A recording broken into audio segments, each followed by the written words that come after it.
Greetings, beautiful people. We are here this evening for another bath video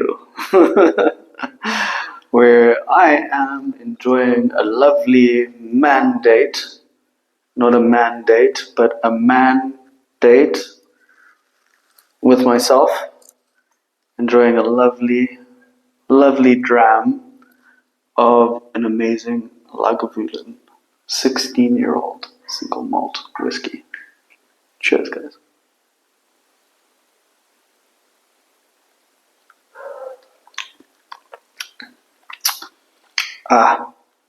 Lovely taste of smoke and iodine.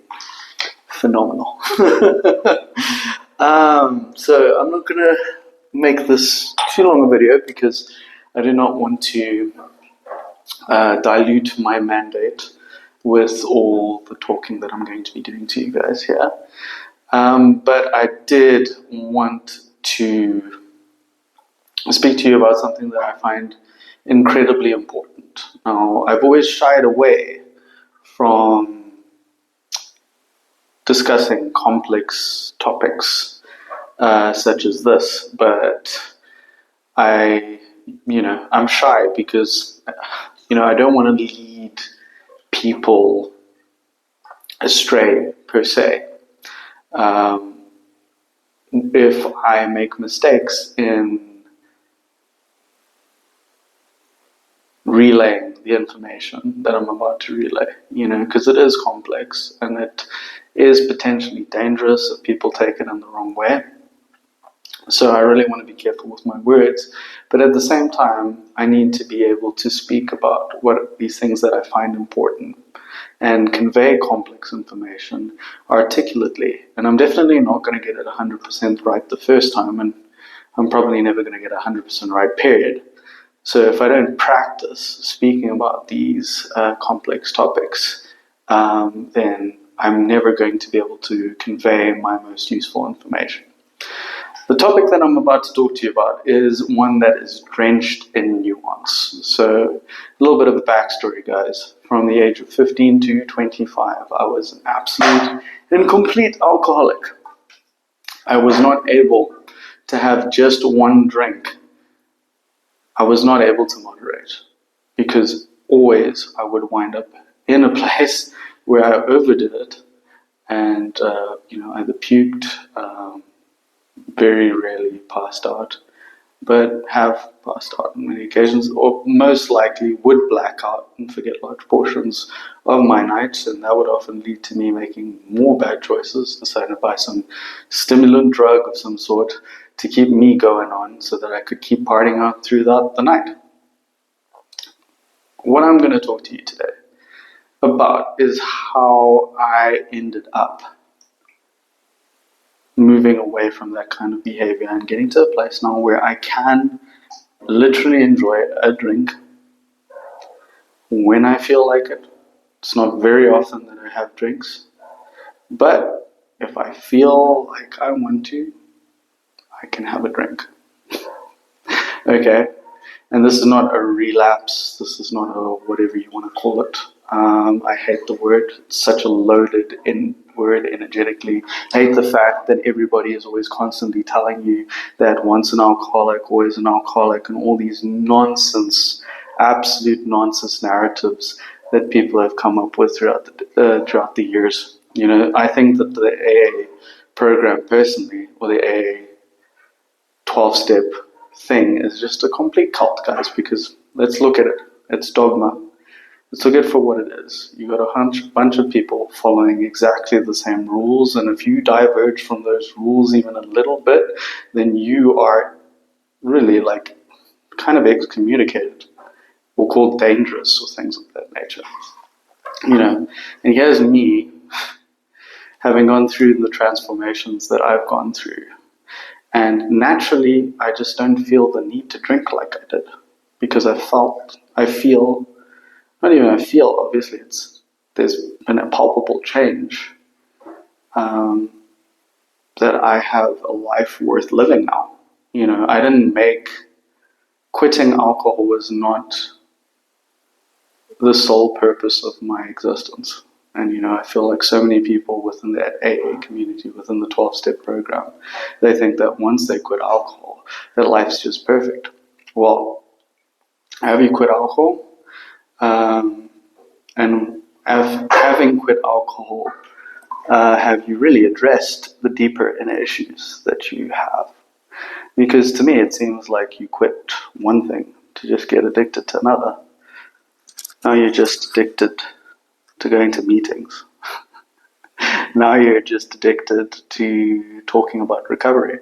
So many people within that, like Narcotics Anonymous community, AA community, all they can talk about is recovery. In a weird, almost ironic way. I find like they're addicted to sobriety. I know I was at one point. I was constantly judging myself whenever I wasn't like straight-laced. Honestly, shame, all these kinds of things. Shame really is a low vibration emotion that keeps you exactly in that same pattern of abuse. So, how do you moderate your drinking? Now, I'm not going to lie to you. I feel like it is advantageous to have a decent amount of time, not just away from drinking, but away from anybody who is drinking, or just being around the substance in the first place. When I first gave up booze, I actually gave up booze for 2 years, okay? And I did not go to a bar or a club or any place that anyone was drinking for 2 months. Not at all. Okay, and quit drinking and smoking simultaneously. And then after that, I made a pact with myself that I was going to go back to these environments and be able to be in the presence of other people that were drinking and smoking, and in many other cases doing other recreational substances, and not participate in those things anymore. Okay, because you can't be a slave to your triggers, guys. If you're a slave to your triggers, if you're literally going to go back to the same sort of behavior because someone decided to enact that behavior in front of you, then I'm going to tell you right now that you're not secure within yourself.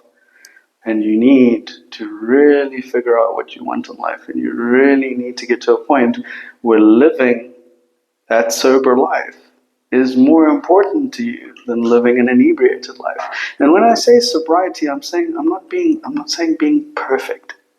Okay, I'm not saying every once in a while you can't indulge in some sort of recreational activity like I'm doing today. What I'm saying is more emotional sobriety, as in me doing this is completely my authority. Tomorrow, I wake up and this doesn't need to be part of it. This doesn't even feature in the thinking of my day. I'm not going, oof, I could have another one. No, because I've got other things to do, guys. I've got like a girlfriend to see and exercise to do and languages to learn and people to go and meet. I have a fulfilling life. I don't need this crutch, okay, to go and do anything. That's the thing. I'm not treating this as a crutch. This is not a crutch. This is just an experience.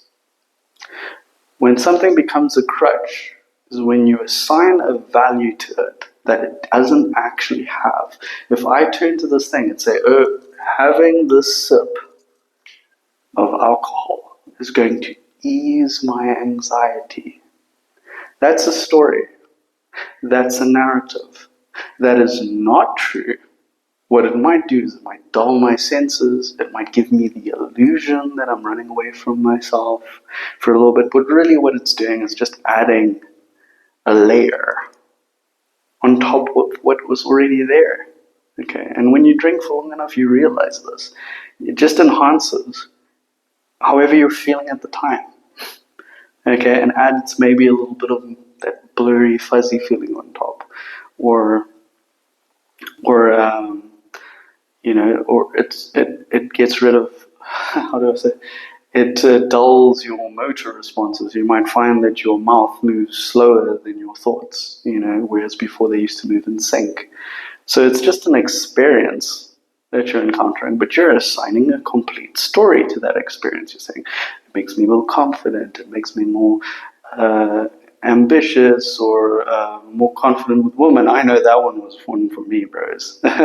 I used to tell myself this made me way more confident with women, way more confident in social situations. If anything is, now that I've really fixed the underlying problems I had with social situations, I find that actually alcohol tends to make me less efficient in social situations. So now I don't drink to help me with my socializing, because I'm actually better without alcohol when it comes to socializing.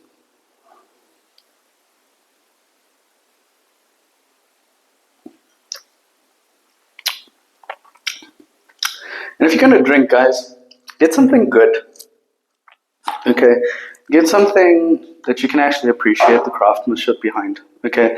This stuff took 16 years to make, and it's an acquired taste, guys. You're not gonna. Most people are not gonna enjoy this immediately overnight. So it's got a little bit of pushback. It's almost like a little bit of a challenge to drink it. Though I like it. I find it really smooth. Okay, but buy something of decent quality. Can you stop buying this $5 alcohol that you get on the shelves? Save up and appreciate genuine craftsmanship. This took someone 16 years to create. There are whiskeys that took people 30 years, 35 years, 40 years. Some people made whiskeys that they're never even going to taste. Okay, they die before they even get to try it. Like there's some 50-year whiskeys. There's 50-year Glenfiddich, dude. Probably when they made this stuff, the dude was like 30 years old.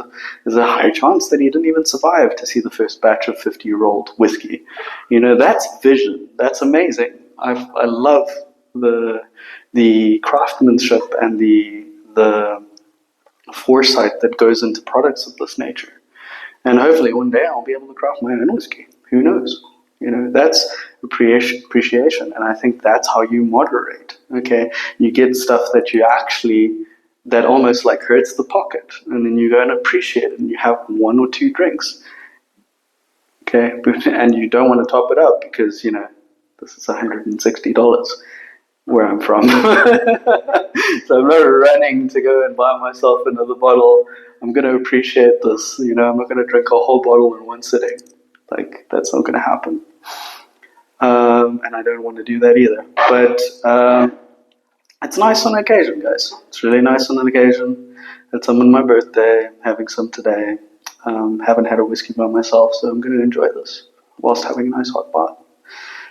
And just experience it for what it is. Stop trying to run away from yourself. Stop trying to give it powers that it doesn't have.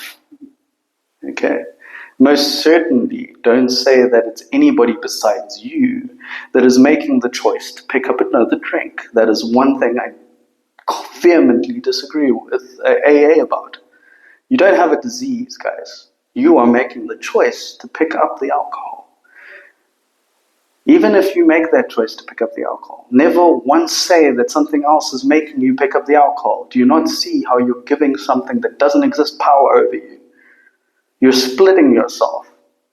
You're being indecisive. Even if you make the choice that you don't like to make,